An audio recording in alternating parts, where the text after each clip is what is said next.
నకిలీ విత్తనాలతో రైతులను మోసం చేస్తున్న 2 ముఠాలను హన్మకొండ జిల్లా పోలీసులు అరెస్టు చేశారు.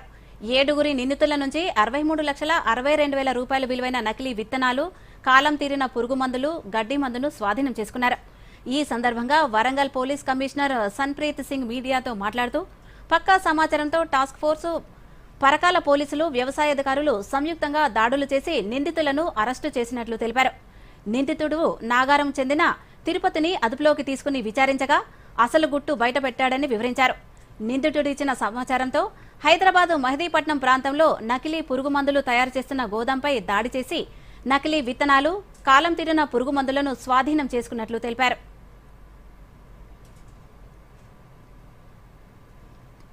ఇక మరో సంఘటనలో పోలీసులకు అందిన సమాచారంతో గీసుకొండ పోలీస్ స్టేషన్ పరిధిలో ఎల్కతుర్తి హవేలీ ప్రాంతంలో బెరిరెడ్డి మరిరెడ్డి ఇంటిపై దాడి చేసి నకిలీ విత్తనాలను స్వాధీనం చేసుకున్నామన్నారు.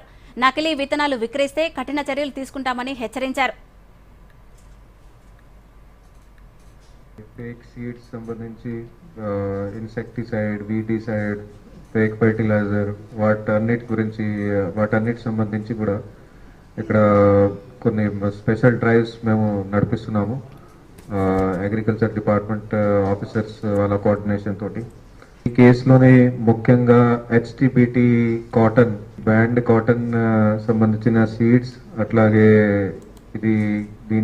దీంతో పాటుగానే గ్లైఫోసేట్ హర్బిసైడ్ ఏదైతే ఉన్నదో వాటికి సంబంధించి క్వాంటిటీ ఇదంతా కూడా ఈ కేసులో పట్టుకోవడం జరిగింది.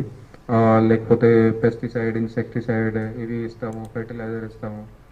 దయచేసి నమ్మకండి.